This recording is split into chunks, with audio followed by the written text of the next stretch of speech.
வணக்கம், நான் டாக்டர் ராமநாதன் அர்ச்சுனா. கன பேர் எனக்கு பர்சனலாக கால் பண்ணி கொண்டிருக்கிறீங்க. முக்கியமான விஷயம், அதால் தான் நான் இந்த லைவுக்கு வர வேண்டியா இருந்தது. என்னோட இருக்கிறது 2 ஃபோன். இந்த 2 ஃபோன்லையுமே 3 வாட்ஸ்அப் நம்பர் போட்டிருக்கேன். 2 வாட்ஸ்அப் பிஸ்னஸும் ஒரு நார்மல் வாட்ஸ்அப்பும் போட்டிருக்கிறேன். அதில் என்னால் முடிஞ்ச வரைக்கும் நான் எல்லாரோடையும் திரும்பி கதைச்சு கொண்டிருக்கிறேன். கன பேர் சொல்லியிருக்கணும், நீங்கள் லைவுக்கு வராதது நாங்களுக்கு சரியான ஏமாற்றமாக இருக்கிறது, நாங்கள் உங்களை பார்த்து கொண்டிருக்கோம், அதால் என்ன நடக்குதுன்னு சொல்லி எங்களுக்கு சொல்லுங்க. என்னடா யூடியூபர்ஸ் 99 விதமான யூடியூபர்ஸ் சரியான விஷயம் தான் எழுதி கொண்டிருக்கணும். இந்த யூடியூப் இந்த காணொளி, அதாவது நான் இப்போ இனிமேல் விடப்படுகின்ற காணொளிகளை பிழையான விஷயத்தில் பயன்படுத்துகிற யூடியூபர் எதிராக நான் ஒரு காப்பிரைட் இது ஒன்று எடுப்பேன். அது இப்போவே நான் வார்ன் பண்ணுறேன். இதில் நீங்கள் யூடியூபர்ஸ் இதை பார்ப்பீங்க. இந்த நான் சொல்கிற விஷயத்த சொல்லாமல் இதில் இருக்கிற 1-2 விஷயங்களை மட்டும் கட் பண்ணி வைத்தியர் தற்கொலை செய்து கொண்டார், வைத்தியர் ஓடி விட்டார் என்று சொல்லி நீங்கள் போடுகின்ற தலையங்கள் சம்பந்தமான காப்பிரைட் ப்ரொடெக்ஷன், அதாவது இந்த வீடியோ இன்றைக்கு 2024ஆம் ஆண்டு 7ஆம் மாதம் 21ஆம் தேதிக்கு பிறகு நான்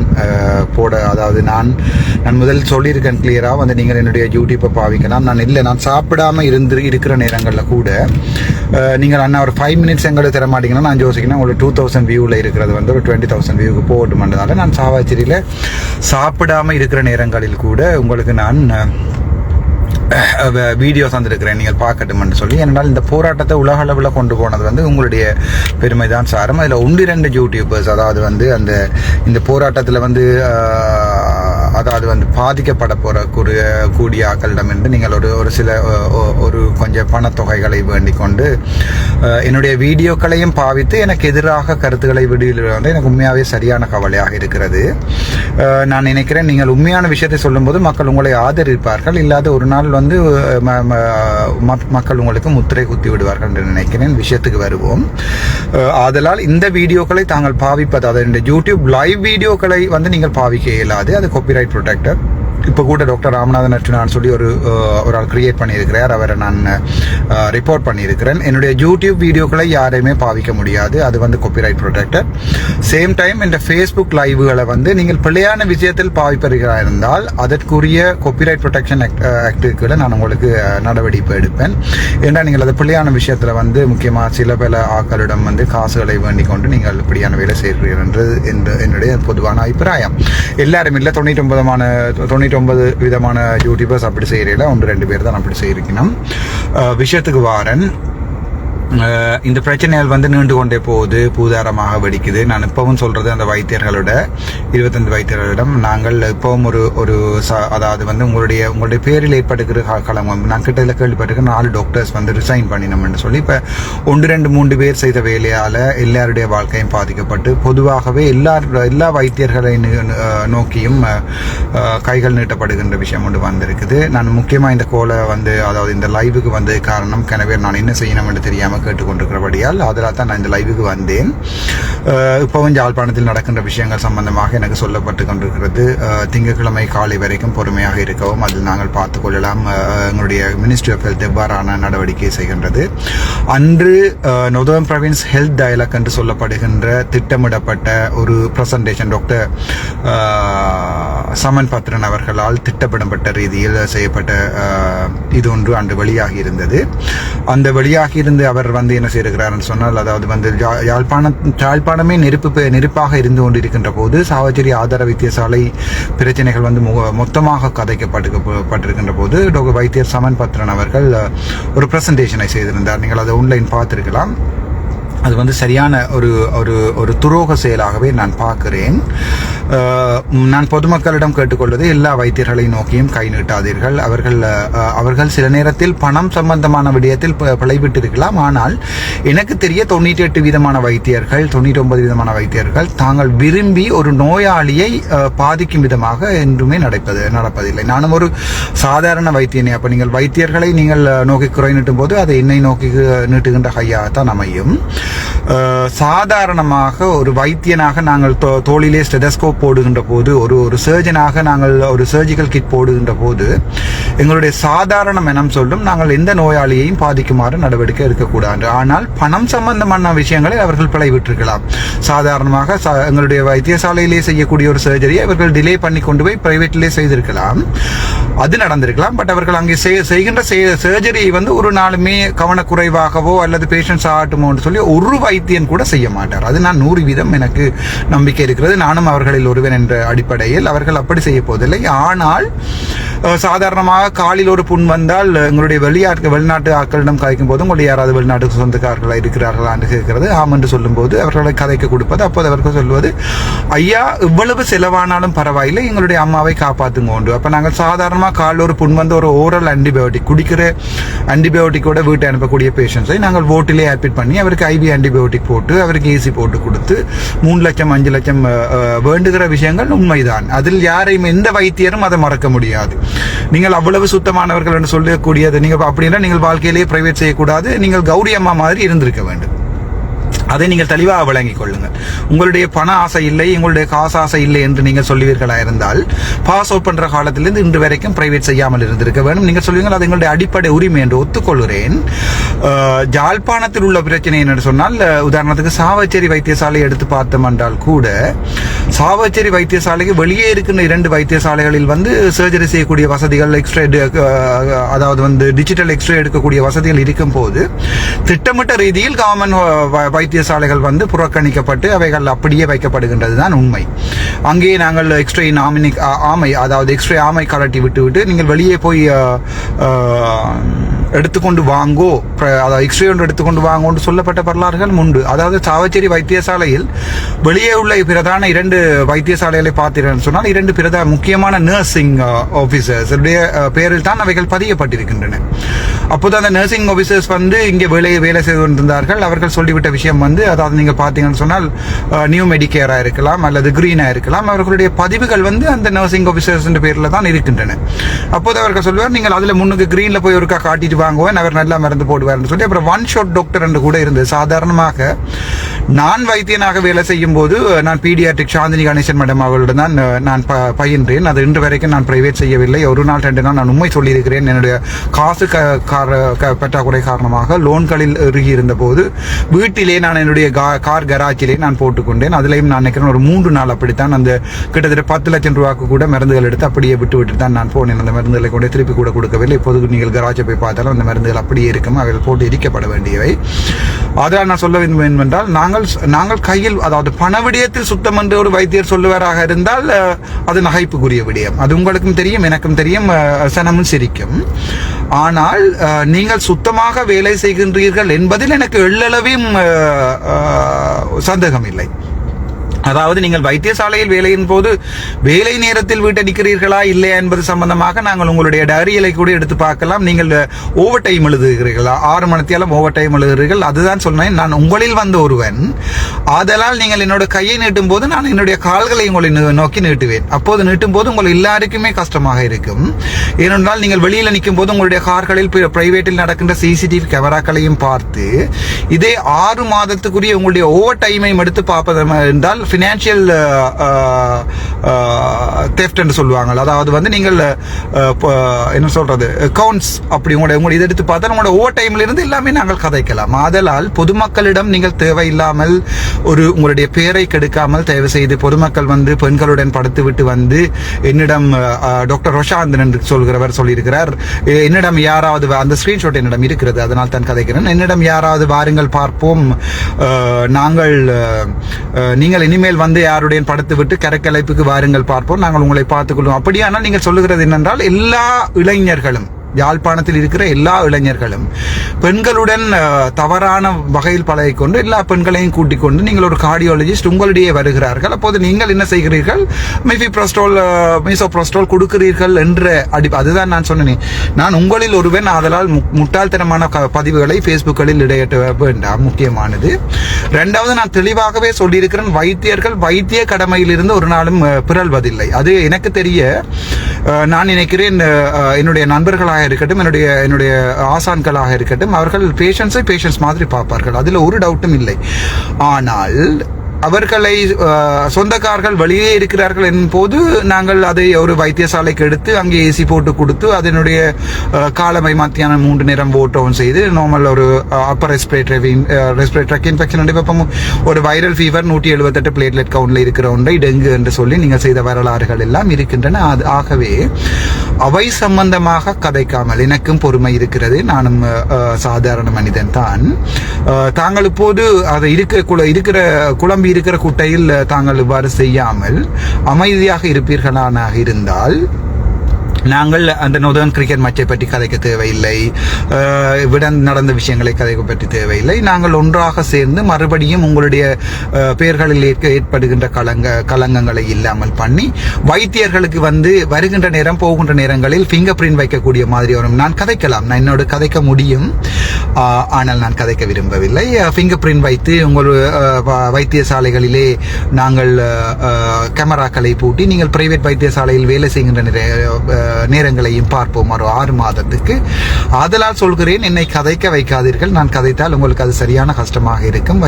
அதன் விளைவு எல்லா வைத்தியசாலை வைத்தியர்களை நோக்கியும் நீங்கள் வைத்தியர்களுக்கு நடுவில் போய் நின்று கொண்டு கதைக்கின்ற குதர்க்கமான விஷயங்கள் எல்லா வைத்தியர்களையும் அதை பாதிக்கும். நீங்கள் உதாரணத்துக்கு கௌரி அம்மாவையும் ஒருவர் அடியே என்று சொல்லக்கூடிய நிலைமைக்கு நீங்கள் கொண்டு போய் விட்டுக்கிறீர்கள். அவர் கௌரி அம்மா என்பது ஒரு கடவுள், அது உங்களுக்கே தெரியும். நீங்கள் எல்லாரிடம் கௌரி மேடத்தை தான் படித்திருப்பீர்கள். நீங்கள் கௌரியம்மா போன்றவர்களுக்கு நடுவில் போய் நின்று கொண்டு தப்பிப்பது பிழை.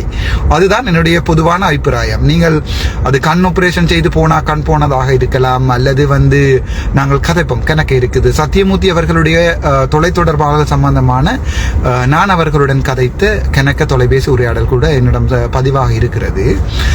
நான் அவற்றை வெளியிட விரும்பவில்லை. ஏனென்றால் நான் எதிர்பார்க்கிறேன் அவர்கள் இந்த பிரச்சனையிலிருந்து வெளியிட்டு வர வேண்டும் என்று சொல்லி. ஆதலால் உங்களுடைய நண்பாக கேட்டுக்கொள்வது, பொது வழியில் கருத்துக்களை வெளியிட வேண்டாம். அது கோட் சம்பந்தமாக என்னையும் பாதிக்கலாம், உங்களையும் பாதிக்கலாம். ஆகவே பொது வழியில் கருத்துக்களை தெரிவிக்காமல் நாங்கள் ஒரு பொது மேடைக்கு நாங்கள் இந்த ஒரு ஹெல்த் ரிஃபார்மேஷன் ஒன்றை செய்வோம். எல்லாரும் செய்ய நான் படிக்கும்போது சொன்னார்கள், உன்னால் அது செய்ய முடியாது என்று. நான் சிரித்தேன். அப்போது என்னுடைய ஆசான் எங்களுடைய மெடிக்கல் அட்மினிஸ்ட்ரேஷனில் ஒரு former director general health services, அவர் ஏர் ஃபோர்ஸில் ஒரு பெரிய ஆள். அப்போ சார் சொன்னார், நீ செய்வாய் போல இருக்கிறது என்று. என்னுடைய லிஃப்டில் வரும்போது என்னிடம் சொன்னார், உன்னில் என்னத்தையோ நான் காண்கிறேன், நீ செய்வார் போயிருக்கிறது, உன்னுடைய what is your good name என்று கேட்டார். அப்போ நான் சொன்னேன் ராமநாதன் அர்ச்சனான்னு சொல்லி. அப்போ அவர் சார் கேட்டார், சார் இது பார்த்து கொண்டிருக்கிறார், அது தெரியாது, Janakan Sivagnanam finger print system இன்னமும் இல்லையா? அரசு அலுவலகங்கள் எல்லாம் ஃபிங்கர் சிஸ்டம் பல காலமாச்சு.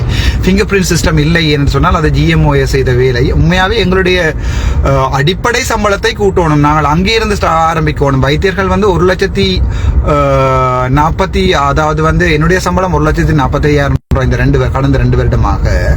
ஆனால் சாதாரணமாக 55,000 அடிப்படை சம்பளத்தில் ஒரு வைத்தியரை நீங்கள் வேலை செய்யணும் எதிர்பார்க்க முட்டாள்தனம். அவர்களுடைய அடிப்படை சம்பளத்தை கூட்டணும். அது GMO செய்யவில்லை, நாங்கள் பொதுமக்களாகவே செய்வோம். அவர்கள் வேலை தவிர்ந்த மற்ற நாட்களில் பிரைவேட் வேலை செய்யலாம். அதை நாங்கள் ஒரு பெரிய ஒரு பண வசதி படைத்த ஒரு 10 பேர் 20 பேரிடம் கேட்போம். நாங்கள் சேரிட்டி அடிப்படையில் ஒரு வைத்தியசாலை, பிரைவேட் வைத்தியசாலை யாழ்ப்பாணத்தில் ஒன்று, மட்டக்களப்பில் ஒன்று, கிளிநொச்சியில் ஒன்று, மன்னாரில் ஒன்று கட்டுவோம்.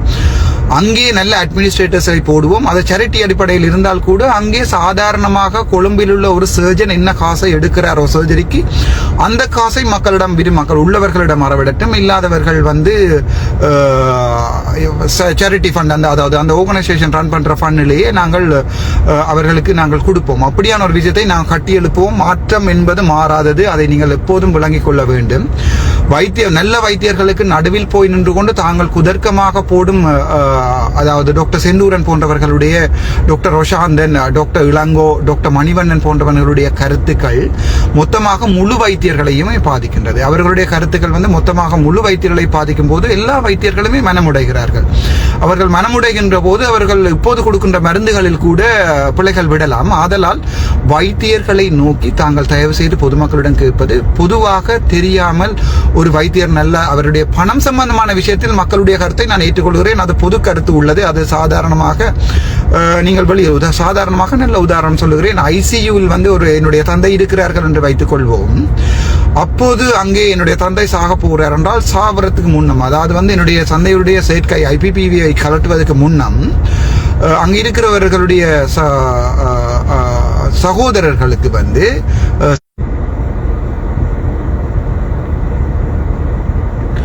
உங்களுடைய அப்பா நாளைக்கு ஆகவே சவப்பெட்டிகளை தயாராக வைத்து விடுவது இது ஒரு பொது கருத்து. இதை நான் மாற்ற முடியாது, நீங்களும் மாற்ற முடியாது. அப்படியானவற்றை நாங்கள் இல்லாமல் பண்ணுவதற்கு தான் நான் ட்ரை பண்ணி கொண்டிருக்கிறேன். அதற்குத்தான் நாங்கள் செய்து கொண்டிருக்கிறோம். நான் மக்களிடம் சொல்வது, புதன்கிழமை வரைக்கும் என்னால் பொறுமையாக இருக்க முடியும். குற்றம் சாட்டப்பட்டவர்களை எங்களுடைய சுகாதார அமைப்பை அழைத்து அவர்களுக்கு இடமாற்றம் கொடுத்து, அவர்கள் இதுவரைக்குமே பெரிய பெரிய மாற்றங்களை வைத்தியசாலையிலோ அல்லது வெளியிலோ செய்திருப்பார்கள். அது போனால் பரவாயில்லை. என்னுடைய தாராளமான பொதுமக்களிடம் தாராளமான இன்ஃபர்மேஷன் இருக்கிறது. அவர்களுக்கு எதிரான குறைபாடுகள் சம்பந்தமான டாக்டர்ஸ் வந்து கதைத்திருக்கிறார்கள். ஆகவே இந்த குற்றஞ்சாட்டப்பட்ட வைத்தியசாலை நிர்வாகிகளை வந்து நாங்கள் உடனடியாக மாற்றம் செய்து புதன்கிழமைக்குள் ஒரு மாற்றத்தை சுகாதார அமைச்சு செய்யாவிடில் நாங்கள் மீண்டும் நல்லூரில் சந்திப்போம். இது ஒரு வரலாறாக அமையும். மக்களின் போராட்டம் நல்லூருக்கு மாற்றப்படும். இதில் நான் என்னை ஆகுதியாக்குவதற்கு நான் தயாராக இருக்கிறேன். புதன்கிழமை வரைக்கும் நான் பொறுமையாக பார்ப்பேன். புதன்கிழமை இரவு நான் யாழ்ப்பாணம் வருவேன். வியாழக்கிழமை காலை நாங்கள் நல்லூரில் சந்திப்போம். அதன் பிறகு மக்கள் போராட்டமாக இது மாறும். நாங்கள் இந்த ஊழல்களை பார்ப்பதற்குரிய ஓரளவு பொறுமைதான் இருக்கிறது. பிரச்சனைகள் கூடிக்கொண்டே போகிறது. இவர்கள் குற்றவாளிகள் இப்பவுமே கதிரைகளில் இருந்து அறிக்கை விட்டுக் கொண்டிருக்கிறார்கள். முக்கியமாக வைஷாலினி உட்பட கிட்டடியில் நீங்கள் பார்த்திருந்தால் தெரியும், கனவேர் வந்து உண்மையாக சொல்லிக் கொண்டிருக்கணும். அதனால் புதன்கிழமை வரைக்கும் பொறுமையாக இருக்கிறேன். இந்த போராட்டத்தை மக்கள் போராட்டமாக கொண்டு சென்று நல்லூரில் சந்திப்பதற்கு நான் மறுபடியும் ஒரு வரலாற்றை ஏற்படுத்துவதற்கு நான் முடிவெடுத்து விட்டேன். புதன்கிழமைக்குள் இந்த முடிவு, அதாவது என்னுடைய பிரச்சனைக்குரிய முடிவு,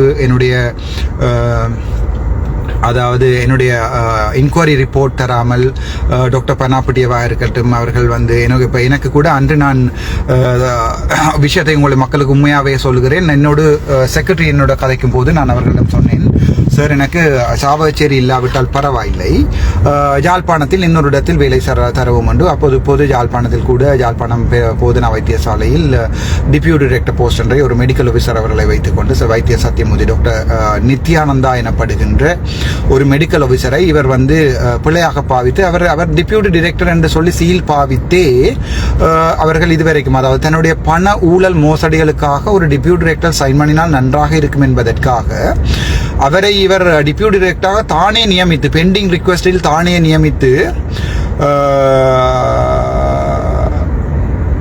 நான் இதை பற்றி கதைக்க விரும்பவில்லை, வைத்திருக்கிறார். அப்போது அந்த வெற்றிடம், அதாவது 2 வேகன்சி தான் இருக்கிறது. அதுக்கு வந்து டாக்டர் குவதாசன் ஐயாவும் டாக்டர் ஜமுனானந்த ஐயாவும் இருக்கிறார்கள். நான் அப்போது ஜமுனானந்த ஐயாவுடன் எடுத்து கதைத்தேன். 3வது அந்த வேகன்சி என்னிடம் தருமாறு. அப்போது நான் மக்களுடைய குரல்களுக்காக இன்கொயரிஸ் எடுப்பேன்.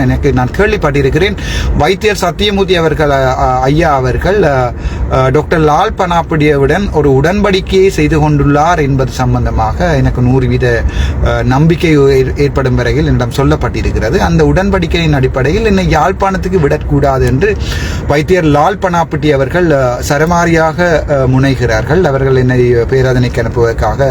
உண்மையிலே நான் இந்த பிரச்சனையை ஆரம்பிக்க முன்னமே நான் கேட்டது, என்னை பேராதனைக்கு விடுங்கள், நான் ஒரு சாதாரணியாக அங்கே வாழ்ந்துவிட்டு செத்துவிட்டு போகிறேன் என்று. இல்லை என்று சொல்லி இவர்கள் செய்த பிரச்சனையால் தான் இவ்வளவு பிரச்சனை வந்திருக்கிறது. நாங்கள் பார்ப்போம். புதன்கிழமைக்குள் இந்த மாற்றத்தை எங்களுடைய அரசியல் கட்சிகளோ அல்லது இவர்கள் வலியுறுத்தாவிட்டால் புதன்கிழமையிலிருந்து நீங்கள் என்னை நல்லூரில் சந்திக்கலாம். அதுவரைக்கும் நான் பொறுமையாக இருப்பேன். இந்த வீடியோக்களை வந்து யூடியூப்பில் வந்து ஏற்றுவது, நான் வந்து என்னுடைய நேரடியான யூடியூப்களை ஏற்றுவதை நான் அனுமதிக்க மாட்டேன். காப்பிரைட் ப்ரொடெக்ஷன், அதாவது இவர்கள் இதிலே ஒரு துண்டை மட்டும் புதன்கிழமையிலிருந்து உண்ணாவிரதம் என்று சொல்லி எழுதக்கூடிய யூடியூபர்ஸ் கூட பிள்ளையானாக்கள் இருக்கிறோம். நான் சொல்லியிருக்கிறேன், என்னுடைய விஷயத்தை நாங்கள் மாற்றாவிட்டால் நான் மக்களை நல்லூரில் சந்திப்பேன் என்று. பொதுமக்களுக்கு அது நன்றாக விளங்கும். இப்போதைக்கு நான் சொல்லக்கூடிய விஷயம் தான், நான் லைவுக்கு வரக்கூடாது தான் நினைத்திருந்தேன். பட் என்னுடைய வெளிநாட்டில் இருக்கிற எங்களுடைய சொந்தங்கள் எல்லாருமே அண்ணா லைவுக்கு வாங்க, உங்களை பார்க்கணும், உங்களுக்கு பார்க்கணும்னு சொன்னதால தான் நான் லைவுக்கு வந்திருக்கிறேன். ஐயா மனோ கணேசன் அவர்கள் என்னுடன் தொடர்பை ஏற்படுத்த விரும்புவதாக கேள்விப்பட்டுள்ளேன். நான் அவருடைய தொடர்பையும் ஏற்படுத்துவேன். நாங்கள் இதை மாற்றுவோம். உங்களுடைய வடக்கு கிழக்கை நான் அரசியலுக்கு போகக்கூடாது என்னுடைய கணவர் கோல் பண்ணி காய்த்து கொண்டிருக்கிறார்கள். நான் அரசியலுக்கு போவதாக சொல்லவே இல்லை. யாராவது ஒருவர் அரசியலுக்கு போனால் அவர் நல்லவராக இருந்தால் அவருடைய வாகன சாரதியாக இருப்பேன் என்று மட்டும்தான் தெளிவாக சொல்லி இருக்கிறேன். அதை கூட விளங்காத அறப்படித்த அரசியல்வாதிகள் சில பேர், முக்கியமாக நான் ஒரு வீடியோ ஒன்றை அடுத்ததாக என்னுடைய யூடியூபில் ஏற்ற உள்ளேன். எனக்கும் ஸ்ரீதரன் ஐயாவுக்கும் இதுவரை என்ன நடந்தது என்பது சம்பந்தமாக ஒரு அடுத்த என்னுடைய யூடியூபில் நீங்கள் பார்க்கலாம். பார்க்கும்போது இருந்தால் என்னுடைய யூடியூப்பை நீங்கள் போய் சப்ஸ்கிரைப் செய்து கொள்ளுங்கள். நான் பெரும்பாலும் இன்று அந்த வீடியோவை எடிட் பண்ணி அப்லோட் பண்ணுவேன். ஸ்ரீதரன் ஐயா என்னுடைய இந்த போராட்டத்தில் எங்கே இருந்தார், எங்கே இருக்க வந்தார், இப்போது எங்கே இருக்கிறார் என்ற உண்மையை நான் அந்த யூடியூப்பிலே சொல்லியிருக்கிறேன். அவர் சில பல பொய்கள் சொல்லியிருக்கிறார். அவர்கள் சில பல பேர்களை ஏமாற்றி இருக்கிறார். என்னை சந்தித்தேன் என்றெல்லாம் ஏமாற்றி இருக்கிறார். அது என்னுடன் கதைத்தேன் என்றெல்லாம் சொல்லியிருக்கிறார் வெளிநாட்டில் உள்ளவர்களிடம். அப்போ வெளிநாட்டில் உள்ளவர்கள் சொன்னார்கள், தம்பி உம்முடன் கதைக்கவே இல்லையா என்று. ஐயா என்னுடன் கதைக்கவும் இல்லை. அது சம்பந்தமான சில பல உண்மைகளை நான் என்னுடைய யூடியூப்பிலே அடுத்த வீடியோவாக வெளியிடுவதற்கு தயாராக இருக்கிறேன். அன்புள்ள யூடியூபர்ஸ்க்கு இந்த வீடியோவை நீங்கள் காப்பிரைட்டாக பாவிக்க முடியாது. என்னுடைய காப்பிரைட் உள்ள வீடியோவை உங்களுக்கு விளங்காட்டி அது எனக்கு செய்யலாது ராசா. பட் நீங்கள் இது சம்பந்தமான என்னுடைய பழைய படங்களை போட்டு இது சம்பந்தமாக உங்கள் கருத்துக்களை வெளியிடுங்கள். நான் யூடியூபர்ஸ் நீங்கள் தான் என்னுடைய போராட்டத்தை மக்களுக்கு கொண்டே சேர்த்தது. என்னுடைய பலமும் மீடியாவும் யூடியூபர்ஸ் தான். நாங்கள் எங்களுடைய போராட்டம் மாறாது, பட் போராட்டம் வடிவம் மாறும் என்று சொல்லி எங்களுக்கு யாரோ சொன்னவர் ஞாபகங்கள் இருக்கிறது, எங்களுடைய தலைவர் சொல்லி இருக்கிறார். ஆகவே அதற்குரிய போராளிகளாக நீங்கள் இப்போது இருக்கலாம். நீங்கள் சரியான விஷயத்தை விடுங்கள், நான் அதை ஷேர் பண்ணுகிறேன். நீங்கள் பிழையான விடயத்தை விட்டால் நான் அதையும் ஷேர் பண்ணி எழுதுவேன். நீங்கள் பிழையான விடயங்களை எழுதியிருக்கிறீர்கள் என்று ஒரு சில பேர் பக்க சார்பாக உங்களுடைய வியூஸ் வரணும் என்பதற்காக நீங்கள் எழுதி கொண்டிருக்கிறீர்கள். அதனால் மக்களுக்கு பிழையான செய்திகள் போய்கொண்டிருக்கிறது. நாங்கள் மீண்டும் சந்திப்போம். அதுவரையில் நன்றி கூறி என்னுடைய பொதுமக்கள் எல்லாருக்குமே நான் கடைசியாக சொல்றது, நான் ஒவ்வொருத்தராக தான் கால் பண்ணி ஆன்சர் பண்ணி கொண்டிருக்கிறேன். அதனால் உங்களுக்கு கோல் எடுக்கவில்லை என்றால் என்னுடன் கோவிக்க வேண்டாம். நான் கட்டாயம் உங்களுடன் கோல் எடுத்து கதைக்கிறேன். அது வரைக்கும் எனக்கு என்னை மன்னித்து அருளவும். Thank you so much. Doctor Ramanathan Archuna from Jaffna.